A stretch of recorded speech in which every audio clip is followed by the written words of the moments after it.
How do you know when someone's the one? This is season 2 of Black Love, episode 2, and we're talking ultimatums, jealousy, and some depression. Stay tuned. You're tuning into the destination for TV superfan discussion, AFTERBUZZ TV. And now, let the buzz begin.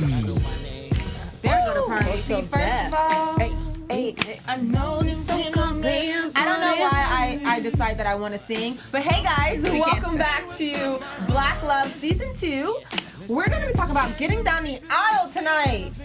Don't y'all hear this song? I loved you from the start, yeah. What you think about? No. Hopefully y'all enjoyed this episode as much as we did.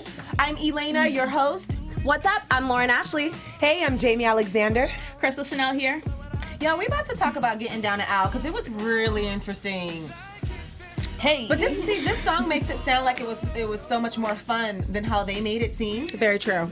And Rev Run was in this remix, so shout out to Rev Run on that. Shout out to Wait, Rev and Run. he's in the show. That's funny. Boom. Was he in the remix? Connection. Yes. He made on across the sea. Yes. It ain't nothing, we ain't frontin', shorty coming with me. whole party. Yeah, It's a whole party. How did y'all feel about this episode? Getting down the aisle. You know what? I love this episode. Yeah. I love love, obviously. But you know what I love most about this episode was the role that each couple's family played in them getting down the aisle. It was so beautiful to see how much of an impact their families had on their love.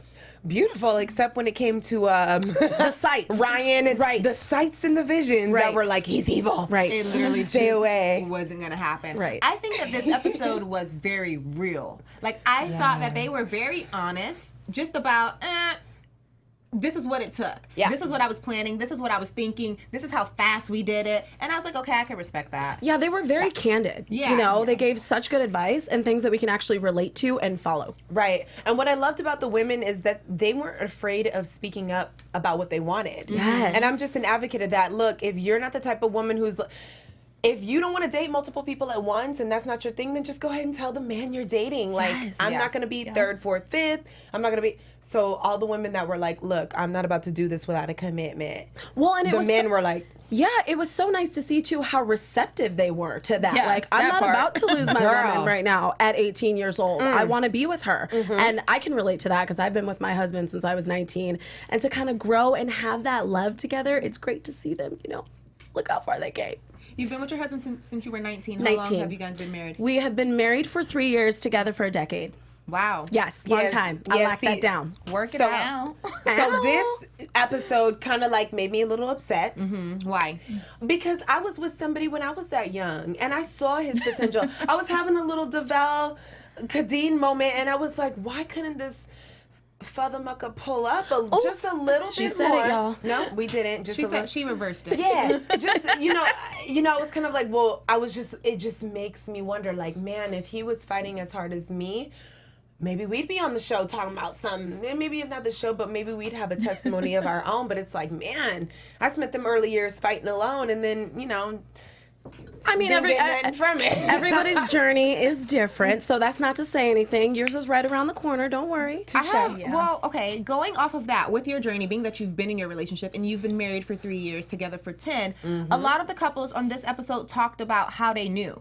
Like, Right. how did you know that this person was your wife or this person was your husband? And they all had different stories and it was all so different. Yeah. So, did you think that was your husband? I did. You know why? Because friendship is really important to me, and he was my best friend. So when I look back, now when I look at certain couples that we see here, I see how there was the immaturity. And even DeVon, he said, like, she kind of let, and when he said, she let me, he didn't say do my thing, so to speak, but what I got from it was that she gave him grace while he was like, sowing his oats for a second. I don't know if he went ham or if he just had a moment, and I understand those moments, but I guess when I was watching, I just would have liked to see a little bit more come from the moments I was just looking personally, like, well, dang. You know?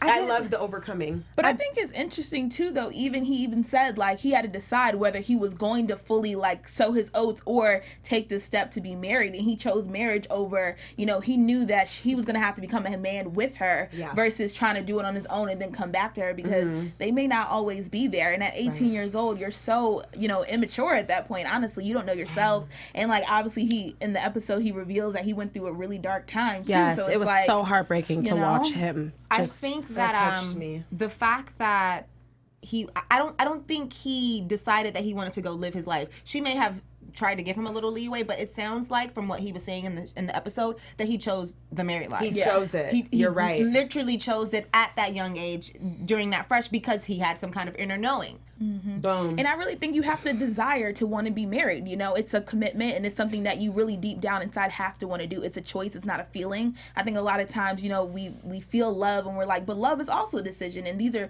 two very big decisions that a lot of people don't, you know, take as seriously as they did at such a young age. You Absolutely. know? And we feel some type of way. We think like he's the one because we have this feeling, but they say you have 3 loves in your lifetime. So really, you definitely do. You definitely do have that feeling though. When you do see the person that you love and that you're supposed to be with, it's like, okay. Crystal said they said you have 3 loves. The DJ Khaled they. I just want to be clear. Who is they? Who is they? The DJ Khaled they.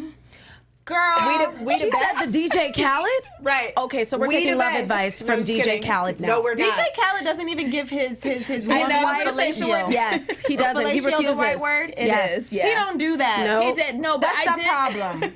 And he has 3 loves. That's another problem. We got a problem. Yes. You know, Serious. There's just different types of love. So I'm right. I don't know. But, you know, you have that, like, first love that you maybe, like, you love that person and you thought, like, this was the one, but that wasn't really it. Then you have that second love that was, like, okay, we were almost ready, but like for some reason, and then you have that third person. You know that what, it's like, Crystal? they were the one. To a point, you are absolutely right. I would have to agree with that. I had my first boyfriend, my first love. I had my second, that lasted a while, but it just wasn't quite there. Exactly. My third was my final, and we've been together ever since. But you guys are saying that. So okay, so maybe we need to get the couples in here and ask them the questions because they didn't talk about the fact that there were like other people. Like in season 1, there were some people saying I was dating someone else or there was something else. But for this season here, they didn't say this was my final love. It seemed like for a lot of them, it was like first love, like almost not all of them, but majority. A lot of them said that they were dating other people too, which was like Brittany and Tony specifically. They weren't even together when he proposed, so I guess that's just how we're doing things now. Yeah, but go ahead, Kristen. Yeah, and even like Ryan and Sterling, they had broke up. Like when they met, she was dating someone. You know what I mean? Like she had got scooped up as a freshman super early. So I do feel like they don't go deep into it, but they have been people who have had that like, okay, this is like our second, third go around. Even like Eddie and Taj, they met like 3 times before they actually like went on a date. Yeah. Yes. So, you know. So they were talking about how they knew, and a lot of the women basically said, I'm not going to be your baby mama. I'm not just going to be your girlfriend. I'm not going to be your living girlfriend, whatever the case may be. Do you guys feel like nowadays, like in today's time, opposed to when they started dating, that a lot of women aren't being vocal about wanting to be married? Absolutely. There's people are in situationships all the time. There's no commitment. They want to play boyfriend and girlfriend. I have so many friends that have to deal with this all the time, and it's horrible because they're playing wifey and doing all the things that a wife does, but they don't want to wife you up and put a ring on your finger. Yeah, but why? But that's the thing I can't do. So one thing I love that you said that, because a lot of the things that I'm seeing from these relationships that we're seeing is there's still a little bit back when there was still this courtship and there was still this whole thing where men were dating and calling you on the phone, blah, blah. I think it's rapidly changing. Yeah. And like you said, situationships, the fact that the women had the boldness, like Tamia, like, come on, that was early 2000s though. Right. Like we were all like loving and being jagged edge and you so know, into R&B and so into you when we were at that moment. So I love that in that time they had the moment to speak up and be validated and were bold enough to even say something, because now as time goes by, it's a situationship situation. I think the culture shaped that though. Yeah, absolutely. Because the culture then, where you're talking, a lot of our entertainment, our news, our music, it almost pushed us toward marriage. Yeah. It did. Which is probably why the divorce rate is super high right now, because people just, got married because they thought that was to do. That part. And now it's like situationships are the culture. Situationships are the ideal, just to be in a relationship. But speaking of that being a relationship part, Brittany and Tony didn't do the relationship. They were like dating, courting, and then they were engaged and got married. And then they was having a baby. Like, my God. 2 weeks after. Yeah. But to That's touch crazy. on what Jaimi said about having a friendship first, I definitely felt that from Tony and Brittany. I felt like they had a great friendship. They didn't have to have these labels and all of that. They just knew. No, but it was, I think last episode we talked about this when we had the after show last time. When a man sees, he knows. And with Tony and Brittany, Tony said, I just knew. You dating other women, she's dating other men, but you brought her to meet your parents. Right. And then afterwards, ask your dad, how do I do this? How do you know? Yeah. You already knew. Right. And then he said he just knew. He just knew. But I think that's a part of the reason why we have to stay vocal. And, just because the culture has shaped how relationships are going to move forward doesn't mean that you have to fall into that, because there are plenty of guys who still know. There are plenty of guys who are going to be like, she's the one. And when they're ready, they're ready. If you just haven't met them yet, that's one thing. But I think that there is still, I hear stories all the time, like there's still people out here who are looking for marriage, but you have to want to be married. I think there's a lot of people who don't even have that desire at the moment. I think they like the idea Yeah. of being married versus actually being married, and the work that goes into a marriage, because it is no joke, okay? It is no joke. Speaking of the work, how do you guys feel about almost raising a man? Because we're done with that. Because this is a woman panel, and I say that because DeVon and Kadeem, they met very early, and she was very supportive to him. And we're gonna get into his darker thoughts later. But when it comes to just the role that she played in their relationship, she was their backbone. She helped him through school. He admittedly said, like, basically did everything, and it seems like the reason it was so easy for him to make the choice between going out there and being a whore or marrying her is because she was the solid. So it sounds like she kind of raised him to be the man that he is. But there's levels to this stuff. There's I levels to can say this. it In the because- beginning of the marriage, or the beginning of the relationship, that's how it was. But then you never know. It may turn around and he may have to be that backbone. And that's what marriage is all about. See, for my instance, the way I looked at them is because I was in a relationship as young as they were in. At the same time, the year period they were in, I was engaged to be married. So the thing that's different about what could have happened and what DeVon did is he made a decision. That had just as much weight as the woman. Because, again, I was in the same situation, and this is not about me, but when I look at them and see myself in the reflection, I'm like, dang, to me that's not out of the ordinary. Right. As a woman, we're help me. Absolutely. So everything we naturally have, our intuition, whether you cook, clean, whatever, this is just what I'm saying, we still come with an array of things that men are not equipped with. So we'll always be valuable to them, but is he gonna see that? Absolutely. So shout out to DeVon He for being sees like, it, yes. to being able to see it. And that's what I was going to say. It definitely does get tricky, because I know plenty of people who have done exactly what Kadeem did for DeVon and sat there with no ring. Yeah. Literally. You know what I mean? So he still, at the end of the day, even though she was the backbone, he still had to actively decide that he wanted her to be his wife, you know? Now, what do you think that it is that makes women stay, even if they don't get that ring? Loyalty, Yeah, love, you invested. obligation. I think it depends. That's a big word. It depends on the totality of the relationship, because I could not be getting a ring and you could be doing nothing wrong except not giving me a ring. Or I could not be getting a ring and you are not fully committed to me. You're not hearing me. You're not seeing me. You're not respecting me. Me staying in that relationship is two different things. And it doesn't sound like DeVon was doing that with Kadeem. Right. You know what I mean? Absolutely, absolutely. So, okay. So we figured out how they knew they wanted to marry each other. And then they went into basically proposing. Did anyone proposal kind of stand out to you and was like, ah! Like, that's how you proposed?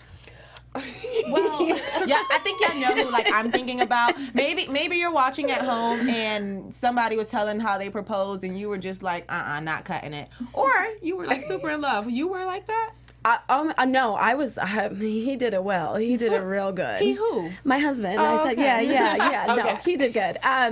But no, I mean, all of their proposal stories were very unique, to say the least. I thought Taj and Eddie's story was funny. You know, she tried to play the I didn't give him an ultimatum game, but you know that there was a little push just based on their interaction and how he reacted. He's like, oh, you have selective memory, huh? Like, you don't remember you forced a brother to marry you. Yeah, she definitely egged him on, and I'm not mad at that. But the proposal I thought was, it was a little half and half because I thought about it when I was watching it, was Tony and Brittany. Mm-hmm. Yeah. When he was like, oh, snap, I'm leaving the country. I better hurry up and Right. So it was like the middle of the night. He was like, I'll be right back. And like so it didn't seem so planned, but at the same time, even though it wasn't extravagant, it wasn't filmed, it wasn't planned. It was this. I think I would have appreciated the fact that he was like, oh my God, I'm about to leave, and I'm about to leave you. I can't. But he already had the ring, though. That was what I was Yes. So he did. That's right. how, Yeah. like, as the woman or as Brittany, I would know that it's not just because you're about to leave, because you had to have already been thinking about it. Yes. Because he said he had the ring in the next room. Yeah. And he said he has never thought about buying a ring ever before meeting her. That's crazy. Yes. I thought it was beautiful. Yes. And how he hyped himself up outside the door. that was He got all ready. I love that. See, but that makes up for the grand gesture. Yeah. It's just like, oh, Absolutely. you were for real about that. Well, and it doesn't need to be a grand gesture. It just needs to be a special moment between the two of them. Yeah. So you know whose proposal kind of bugged me a bit? Who? Kirk. Okay. Well- No. I can see why you say Kirk that. and Tammy, and let me tell you, and no, it's not even for the basic reasons, because the way that he said it on the show, we obviously know that didn't happen. It's because through this episode with this doc, I feel like they didn't give us all the details. No. So he was like, with this couple, this relationship, he was talking about how he, they had their kids. He had his son. She had her daughter. And I was watching it, and I was like, when? When did y'all have these kids? They have their birthdays in the same week. They're a year apart. I'm sorry. I thought y'all met at a water park. Like when y'all were kids. Wet and wild. And then I'm just confused. So that bugged me a bit, That because threw me off. when watching the story, I was like, okay, well, what is it? There's gaps. There and is we need gaps. them. We need them filled because we are now invested Someone called in their Tammy and relationship. But you know what? Yes. Remember Come on. in the first episode, Tammy and Kirk talked about how she was so cool being like his homegirl. Like, she was for a minute giving him advice, right? I feel like in episode 1, she was being gracious enough to give him advice on all these other women he was dating, blah, blah, blah. So for me, that kind of put in the puzzle piece. But when I was with you, I was like, oh, they have kids? Separate Right. kids? And they're getting... It lost me. I was The like, thing is, though, just how you said, like, you kind of put the puzzle piece together. I don't want to be putting the puzzle pieces together. Like, I don't want to do that. And if I wanted to, like, there's a perfect podcast that Jaimi's going to tell us about that could help me solve some of those riddles. yeah, actually, I was really excited to tell you guys. So if you want to have fun and learn and grow in areas of your life, our lovely mentor, Maria Menounos, who's been on TV for God knows how long, and she's so amazing, she has a podcast edition that drops every Friday on iTunes. So it's Conversations with Maria Menounos, and we feature celebrity influencers and interviews and secrets and tips and all these things on how to do better and how to grow better and just be a better person, be a better woman, be a better man, and function better. And I like to take information from people who've been there, done that. Yeah. So from health to wellness to career to relationships, if you go to Conversations with Maria Menounos and on iTunes on Friday, you can subscribe and just be sure to rate and comment when you do. But it's a really good podcast that helps you move forward. And these Conversations with Maria Menounos are amazing because it's a podcast where you can listen on how to move forward. So I'm really excited about that. So if you guys want to check it out, make sure to tune in and subscribe. And that's every Friday. Tell her that we sent you the Black Love sent you panel. Black Love. And when we're watching the podcast, she doesn't give us those voids where we have to fill in the pieces of the puzzle. Right. Because she's been there, done that. Right. Like, I just feel like as a viewer, it would be courtesy to like you're letting me in on your love story. So there was something that happened, and not that it's a bad thing. It's not a bad thing that they have separate children. It's just, as you're bringing me into your world, let me know, because the way that you problem solve that, the way that you decided to get together after having these kids may be my exact situation and may help me, which is the purpose of this series. Well, maybe they'll tell us, next week we're moving into accountability. So maybe there are some accountability issues there that we could find out about. And I mean, I understand too, having a little discretion. I don't know how old their kids are, baby mamas, baby daddies. I don't know if they really want that life on television. Exposed. So that could be another element of why they didn't share that with us. Yeah, and just image, you know what I mean? You still want to keep some things, to yourself. He's in the gospel world, so I think that also... But he is may a have gospel 304. But what I loved about even him being a part of the gospel is that he spoke on his a little bit of a wavering faith. Yeah. And for me, I'm not mad because, I believe in the Lord. I was raised Christian. But there's no need to uphold this holier than thou. Like, God's got it. Like, no, we're human. And I've been disappointed. Yeah. I don't trust all the time because I can't see the plan. And yeah, I'm striving to understand trust and the way things are going to go. But for him to admit that even being a gospel singer and a preacher and all this stuff, that he didn't have it all together in the faith department, I thought that was really big of him. It's a relatable moment because we all go through that and waver in our faith and not sure, and people think they have to act and behave a certain way, especially when they are in the church or pastor or whatever. So he did a great job of allowing the audience to relate to that. And a lot of the couples did as well, because a lot of them spoke about, having their holy moment and trying to be holy. There were a couple of couples who were like, we didn't have sex before marriage, or we tried to not have sex before marriage. Some succeeded, some didn't. But I thought that was interesting because I'm a firm believer that, having God throughout your relationship will, help it last. And the fact that these couples are on this show and they all are talking about their religion and how it played a fact in their relationship, I think says a lot. Which brings us to Taj and Eddie almost, because she was one of the women on the episode today that basically said, I wasn't trying to have kids out of wedlock. Yep. So she tried, she vocalized trying to do it right, and then that almost led to an ultimatum. Like, because I want to do it so right, you're either gonna marry me or you're gonna lose me. Yeah. And I don't know. I mean, I feel like us as women, we sometimes give unintentional ultimatums, but it was very interesting how many ultimatums were given, even when it came to DeVon and Kadeem. Yep. Right. Which makes me believe that ultimatums are the way to go. Right. But let's just keep it real, because even Kadeem, when she was sitting there, she was like, did I give you an ultimatum? All of them did. I don't really feel like it was an ultimatum, but what she was saying is, again, speaking up her truth. And I've been guilty of this, not saying what I really wanted from a man because I was afraid he would have thought what I wanted was too much, which is really just me telling myself this ain't the one. If he's gonna be that nerve-wracked by spending that, then really he's not the one for me. But sometimes women, do we want to say that he's not the one for me? No, they don't. No, that admission. Yeah. I don't think they want to admit that, especially if you're so in love. You see the potential in that person. No, you don't want to admit that. But I think that's how you really know, like, you're really in it, because you don't care. Right. You're like, I'm going to risk it all. Because if he walks away, then I know that he wasn't the one, instead of you sitting there suppressing your feelings and then literally looking back like, wait, what happened? Do you guys think that the ultimatums are influenced by family and friends? Because we're almost saying, I'm not going to do this unless you do this, or whatever the case may be. And I feel like a part of that is because of how we're going to be seen. Like, I'm not about to be your live-in girlfriend because I don't want anybody else judging me for it. From personal experience, my parents love to say, you're shacking up. And I think Rev Run and Justine said the same thing, that their parents said, oh, you're shacking up, you're living together.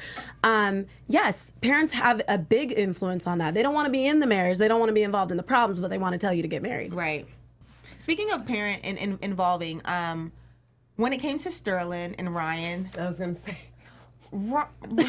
Ryan's mom and grandma had sight. 2020. They had the sight, the gift of sight. It was just so. It was funny, weird.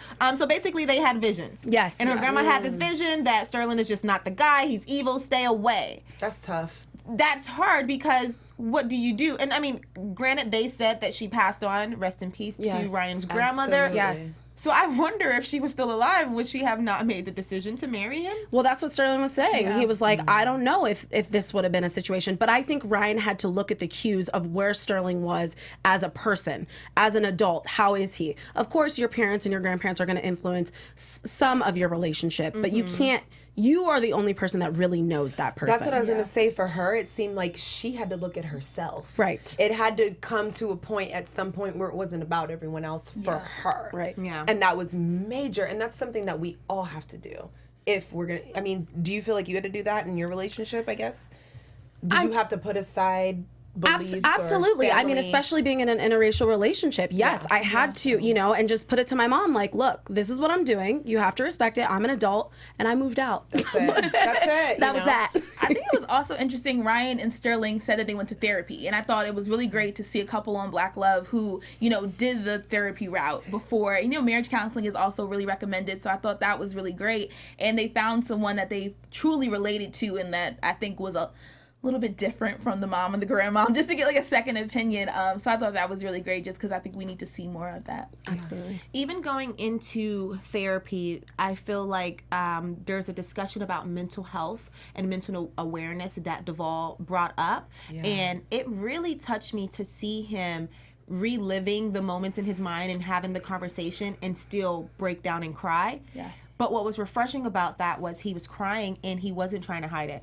Like he was like, every time I think about it, I think about that dark place, I feel some type of way. So I felt like he was taking the lead on a lot, especially when it comes to Black relationships and Black men, where it's okay to be hurt. It's okay to talk about your depression. It's okay to talk about your addiction. Yes. What did you do to kind of overcome it? How did you overcome it? And obviously Kadeem played a big role in that. Yeah. But how are you guys feeling watching that scene? I loved it so much because I've been with a man going through that couldn't admit. And so that was even harder because as a woman, I'm intuitively and sensitive in my senses. I'm watching you go through everything and you can't say, I'm hurt, I'm broken, I'm depressed, and I need you. And it didn't work because of stuff like that. Right. So it's admirable. DeVon, he's a walking example of what men can look to. My husband and I, we watched it together, and I just, I feel like men need to know, like you said, it's okay to express those things. You are human after all. You don't have to be this hard exterior all the time. She can be your backbone. And we're here to love you as women. There's so many guys who really don't speak out on, things that happen in childhood or even in trying to become a man. And I think especially with DeVon trying to become a man with so much access to so many things, being in the NFL, being in the limelight, it gets really hard. And, while you mentioned, Elayna, that Kadeem did play a really big part, but it also takes the self-work, you know what I mean? He had to want to get help. He had to want to fix it. And she wasn't there. He said that when she moved to Detroit, that was the best season he had ever had, having her there. And I think that a lot of times I always say to people, why don't you want to be loved? Like, there are people out here who want to support you and want to see you win, and you have to be open and receptive to that, But that also real brings quick, just up... Hey, I was just going to chime in a little bit since I am the resident guy here, I guess.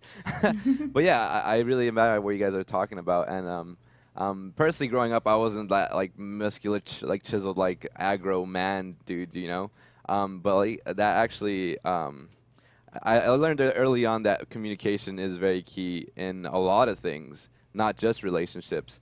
But it's like a certain stigma that society has laid upon us as men to be a certain type of way. Yeah. And I learned at an early age that it's just not worth being that person. No. And it's like a weird mental wall that I broke down brick by brick. Right. And also just pertaining to the whole communication aspect of it all is that. I think Kendrick Lamar put it best for me as he put it, what he says, communication save relations, I can tell. And that's always stuck with me ever since I heard that. I just got chills. Yeah. Yes. Right? So for those listening, that's Anthony. He is our engineer and our producer, and he's super awesome. Yes. And I love that you gave that guy perspective because I literally was going to turn it to... How Anthony just described, he had to build it brick by brick, and I feel that many men do, and a lot of men have to do it alone. Yes. So though Kadeem wasn't there, it was also a testament to the women watching the show of how to treat a man who is going through some type of depression, because she wasn't like, oh my gosh, you're being crazy. Oh my gosh, you're addicted to pain pills. Oh my gosh, you're all of a sudden you're so mean. She was like, what do you need and how can I help you? Which is why when she graduated and moved to Detroit, she was able to invest into that, because sometimes we do feel like we're going through it alone, and we might be going through the same thing, but that pride may stop us from sharing it. And then we're just isolated. She's a real, Kadeem is a real one. How he separated his shoulder and she was there and slept upright with him. He had to keep that thing. He couldn't let that go. But see, when I hear that, it makes, and I am coming from a personal standpoint when I say this. It just is what it is. But I'm like, I love Kadeem and who she was. But again, if I can go back to DeVon, if he wasn't who he was, that wouldn't have been possible. Right. Because I've been that woman to do everything for a man. Like, I took you from where you were to where you are now. And it didn't result in any ring. It didn't result in any humility. It didn't result in anything that I saw him go through. So with all that being said, I don't want women to watch this and think, let me just give my all to some dude. Like, he's still, men, regardless of the brick by brick building, blah, blah, blah, there still has to be, I feel like, a point in a man's life where he understands that that's important to him. And that's what I saw so much in DeVon. Like, he showed that her presence and what she brought to the table was important to him. And that gave her the space to perform. Right. So we don't want to just be performing for these dudes that are not showing up. I think DL and LaDonna were a great example of that too, because he basically said, when I make it to the police academy, which I thought was refreshing, I did not know that he was going to be a police. That was like, what? But he made it. And he made it. Like, what? He dropped out for shin splints. So that was a fun fact. But for him to have told her, when I get my acceptance letter, we're going to get married, and then them not to have a conversation and her to just start planning the marriage. That's the part I loved. I think that goes into what you were just saying, because had he not been who he was, he wouldn't have stepped up and just continued with the wedding planning. He would have been like, girl, I didn't propose to you. I didn't. Like, so it does. It takes two. It's especially when it comes to relationship. When it comes to any relationship, if it's a friendship, if it's the relationship with your parents, it takes both of you to communicate, to be able to understand where each other is and make the decision to either rise up and be on the same page or not. Well, and talking about DL and LaDonna and their relationship and how there is levels to this of support. He supports her, she supports him. He said he was working minimum wage when they got married and he couldn't support them at all. And I just think in a marriage, it's so important to support each other no matter where you are. If one's more financially stable than the other, you take care of that person, and vice versa. It doesn't have to be the man that's taking care of the woman or the family, you know? Yeah, I agree. And women have to recognize too what that does to a man to not be able to support their family, you know, and really embrace that and be there for them. That was so important to him. DL was really like, I knew what I had to do. I knew that's what I had to do. He kept saying that. I knew I had to do it, so I had to do, you know. He was like, she'll never make more than me again. But him embracing her personality and looking at the bright side and looking at this, and he basically said that she was seeing the dreams and he was executing, like, all right. Right. This is what we're doing. And she said she lived in a different world. Like, you know what I mean? So that was really awesome. I think Rev Run and Justine kind of shared that too. When it came to her dealing with her jealousy, and him, and love that. Loved it. I am a firm believer of everything that she said, because I tell people all the time, I'm like, it's his job to make sure that you never feel an ounce of jealousy. It's not your job to be so secure that you never feel any type of way. No, he should make sure that you're always good. And I love that she touched on that, because I'm like, for him, he was on tour, he's rapping, you know what I mean? For her to get with such a guy with such stature, and then, you know, she feels so secure in her relationship when she was with other dudes before, and she felt so jealous all the time. I'm like, that speaks volumes to like how he put that together and orchestrated to make sure she always felt good. Yes. I loved. That's exactly what happened with DeWanda and Alana when it came to her abandonment issues. So this episode just did really good with putting the issues out there and showing how the spouse was supportive with that. Which is so refreshing. Yeah. Because even when it came to Jay and Rebecca, I loved how they said that once they started talking about kids in the foundation, blah, blah, blah, they were like, oh, it's time to move. It's time to make a move. Okay, but I was wondering, like, but what happened before that? Like, did you guys just start talking about kids and then you were like, okay, let's get married? Like, we need to talk about what happened up to that point. You guys were friends first, that same foundation, that 10-year friendship, and then they started talking about kids, and they were able to build on that. Yeah. So we got to see a lot of fun from the couples on this episode, a lot of real stuff. What is happening in their real lives right now? Well, I did see, and I hope you guys saw at home, Sterling K. Brown had a twerk off. Like, what? He had a twerk off with Brian, who's going to be in a new movie, the Artemis Hotel Artemis. Brian Tyree Henry on Jimmy Fallon on Friday night. They had a twerk off. If you guys have not seen it, you need to check it out. It is hilarious. He's even funnier than he is on the show. So in AfterBuzz TV news, Sterling Brown is on Jimmy Fallon twerking it up. Twerk. Get it, Sterling. Get it up.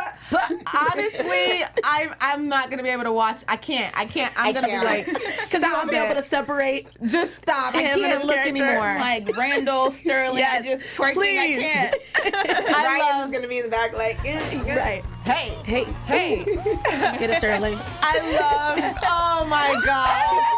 Sterling is killing it. Oh my.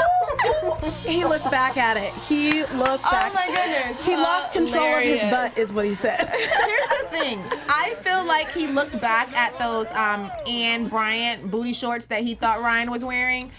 And he had the booty shorts on his mind. He wanted to see her put those on. He was trying to give her a little show, Right, it's like, a little preview. I twerk, you twerk when we get home. A little Okay? test, a little taste. So when you're having when you're going through your week and you're a little depressed, just pull up that Sterling K twerking video, and then we can keep this conversation going. I mean, gosh, it's just still so much to talk about, but we're gonna have to wait until next week, Which is gonna be a good one. It's gonna be some trouble. Why is it gonna be so good? They're talking about accountability. And in their preview, oh my goodness, like the preview showed people talking about infidelities. We're getting text messages with, some risque photos. Here it comes. A certain kind of voice that they can hear. You're talking to your little boo on the side. Trouble in paradise. Right. I need to hear that. And we also may have some special guests. Yes.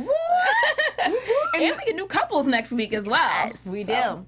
In the meantime, where can they find you, Crystal? Crystal Chanal TV. And I'm at Queen Jaimi on Twitter. You can find me on Instagram at Lauren Ashley Beck. And you can follow me on all social platforms at hey_it's_lay. So until next week is gonna be good. We're gonna get into really what happens when we're not being shown the couples. What's happening behind the scenes. Ooh, we'll see you guys next week. Bye. Take care. From executive producers Maria Menounos, Kevin Undergaro, Phil Svitek, and the entire AfterBuzz TV staff, we would like to thank you for listening to the AfterBuzz TV network. To watch or listen to other after shows and post comments or questions, be sure to visit AfterBuzzTV.com. I'm Sir Richard Wentworth, and this has been a presentation of AfterBuzz TV. Buzz you later.